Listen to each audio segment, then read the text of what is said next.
70 के सालों में जब समाज के बदलने की प्रक्रिया शुरू ही हुई थी, परवीन बॉबी ने उसे तूफानी गति देने की कोशिश की। एक ऐसा रहस्यमय नाम जिनकी पर्दे पर परफॉर्मेंस की उतनी बात नहीं होती जितनी कि पर्दे के पीछे के किस्सों की।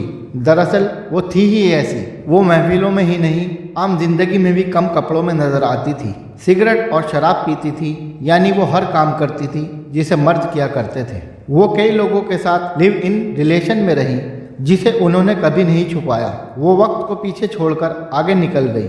उनके व्यक्तिगत जीवन के अनुरूप पर्दे पर किरदार गढ़े जाने लगे और परवीन ने उन्हें खुशी खुशी स्वीकारा भी।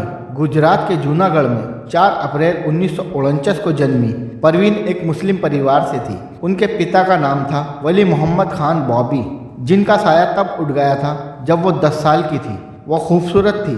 एक पार्टी में B.R. इशारा ने उन्हें देखा और फिल्म चरित्र में एक ऐसी लड़की का किरदार ऑफर किया जिसके पिता कर्ज में डूबे थे और कर्जा देने वाला उनकी बेटी का शारीरिक शोषण करता था, और जब वो गर्भवती हो गई तो उसे अपनाने से इनकार कर दिया। परवीन को ये किरदार बहुत चुनौतीपूर्ण लगा। एक अन्य आकर्षण और था मशहूर क्रिकेटर सलीम दुरानी का इसमें नायक होना। चरित्र तो फ्लॉप हो गई और नायक सलीम दुरानी भी, मगर परवीन चल निकली। त्रिमूर्ति, 36 घंटे, मजबूर, दीवार, काला सोना, भंवर, बुलेट, मामा भांजा, दरिंदा, चांदी सोना, चलता पुर्जा, अमर अकबर एंथोनी, चोर सिपाही, काला पत्थर, सुहाग, 2 और 2 5, द बर्निंग ट्रेन, शान, क्रांति, कालिया, नमक हलाल, खुद्दार, अर्पण, रंग बिरंगी, महान, करीब 60 से ऊपर की फिल्में की, जिनमें ज़्यादातर हिट हुई। विनोद पांडे की ये नज़दीकियाँ और इस्माइल शरॉफ की दिल आखिर दिल है मैं वो दूसरी औरत रही, और ये उनका पसंदीदा किरदार रहा। विलंब से रिलीज हुई आकर्षण उनकी आखिरी फिल्म रही।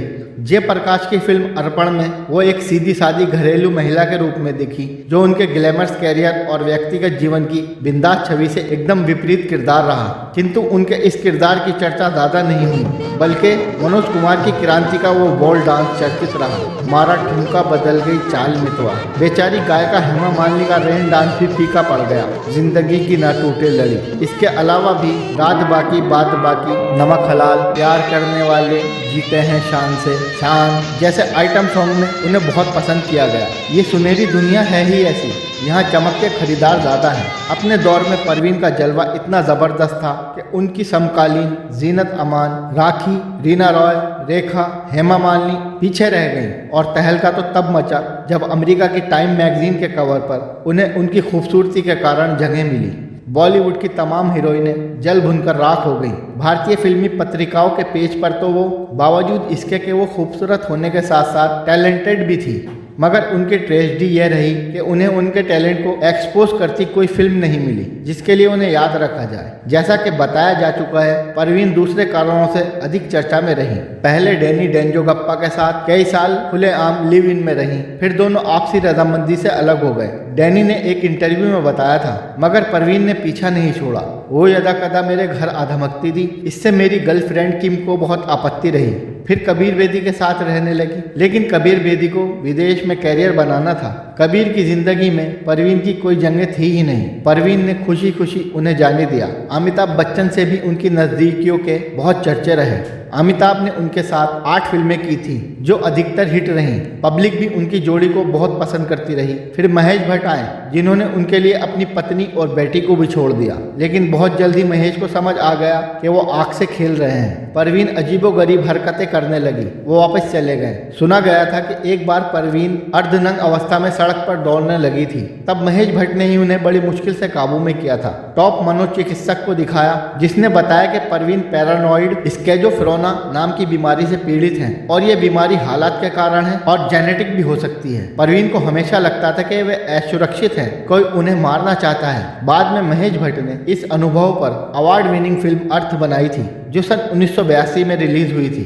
बहरहाल परवीन आध्यात्मिक गुरु UG कृष्णमूर्ति की संगत में शांति की तलाश में देश विदेश घूमने लगी। एक बार तो अमेरिका के जॉन F कैनेडी एयरपोर्ट पर उन्हें इसलिए गिरफ्तार कर लिया गया क्योंकि वह अपनी नागरिकता का कोई प्रमाण नहीं दे पाई। जब भारतीय दूतावास को खबर लगी तो उन्हें छुड़ाया जा सका। इससे पहले एक खबर उड़ी थी कि परवीन बॉबी को अंडरवर्ल्ड ने किडनैप कर लिया है। दरअसल परवीन की दुबई के एक अमीर व्यापारी अब्दुल इल्ला से नजदीकियां आम थी। खबर थी कि कि उन्होंने अमेरिकन नागरिकता ले ली है। उन्हें लगता था कि अमेरिका बहुत ईमानदार और स्त्रियों को बहुत सम्मान देता है। 1989 में जब परवीन बॉबी इंडिया वापस आई तो बहुत मोटी हो चुकी थी, आंखों के नीचे सियाह गड्ढे थे। एयरपोर्ट पर जब वो उतरी तो उनके एक हाथ में तख्ती थी ताकि लोग उन्हें पहचानने में भूल न करें। उन्होंने एक बार कई नामी हस्तियों के विरुद्ध थाने में रिपोर्ट भी लिखवाई कि इनसे उन्हें जान का खतरा है। इसमें अमिताभ बच्चन का भी नाम था, जिन्हें परवीन ने सुपर इंटरनेशनल गैंगस्टर बताया। हालांकि बाद में इंक्वायरी करने पर सब झूठा पाया गया। वो पत्रकारों को तभी इंटरव्यू देती थी जब अच्छी तरह से जांच पड़ताल करके संतुष्ट हो जाती थी। उन्हें लगता था कि वो उनकी हत्या करने आए हैं। वो कुछ खाने से पहले पत्रकारों को खिलाती थी, ये जानने के लिए कि किसी ने जहर तो नहीं मिला दिया। उन्हें अपने नौकरों पर भी शक रहने लगा कि उनके खाने में कोई ऐसा केमिकल मिलाया जा रहा है जिससे उनकी स्किन खराब हो जाए। उनकी इन हरकतों के कारण उनसे लोगों ने मिलना बंद कर दिया। नाते रिश्तेदारों ने भी किनारा कर लिया। इक्का दुक्का ही कभी कभार खैर सल्ला लेने आते थे। परवीन बॉबी का अंत बहुत बुरा हुआ।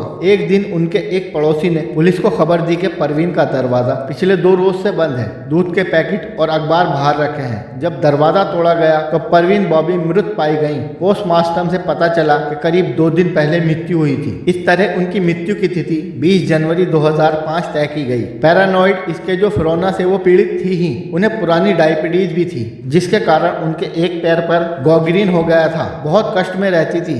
घर में मूव करने के लिए व्हील चेयर का प्रयोग करती थी। हालांकि उन्होंने ईसाई धर्म अपना लिया था, लेकिन जब अंतिम क्रिया की बात आई तो उनके रिश्तेदारों ने उन्हें इस्लामिक रीति रिवाज के अनुसार सुपुर्दे खाक किया। परवीन की प्रॉपर्टी, बैंक में नकदी और लॉकर में पड़े जेवरात को लेकर रिश्तेदारों ने हंगामा मचाया। महाराष्ट्र के स्टेट एडमिनिस्टर जायदाद के कस्टोडियन नियुक्त किए गए। परवीन का उनके मार्गदर्शक मित्र मुराद खान बॉबी के साथ बैंक में लॉकर था। उसे खोला गया तो उसमें मिली वसीयत के अनुसार जायदाद का 70% हिस्सा बॉबी परिवार के मजलूमों की मदद के लिए और 20% मुराद खान बॉबी को मिला और बचा 10% क्रिश्चियन मिशनरी को दिया गया। मगर बड़ा सवाल ये रहा कि उनकी मृत्यु का जिम्मेदार आखिर किसे माना जाए। बहुत चर्चा हुई, नतीजा ये रहा शायद कोई नहीं था, या शायद उनका ही वहम उनका सबसे बड़ा दुश्मन रहा, जिसके चलते उनका इस्तेमाल करके सभी ने किनारा कर लिया और उन्हें उन्हीं के हालात पर छोड़ दिया, तन्हा मरने के लिए। सवाल ये भी है कि अगर कोई मानसिक रूप से बीमार है तो क्या उसे उसका हालात पर छोड़ देना चाहिए? रिश्तेदारों का क्या कर्तव्य बनता था? जिन लोगों ने उनका इस्तेमाल किया वो क्या कर रहे थे? सबसे बड़ी बात, फिल्मी बिरादरी क्या कर रही थी? इन सवालों का कोई जवाब नहीं मिला और ना कभी मिलेगा। ये दुनिया जितनी खूबसूरत दिखती है उसके पीछे अंधेरा बहुत है।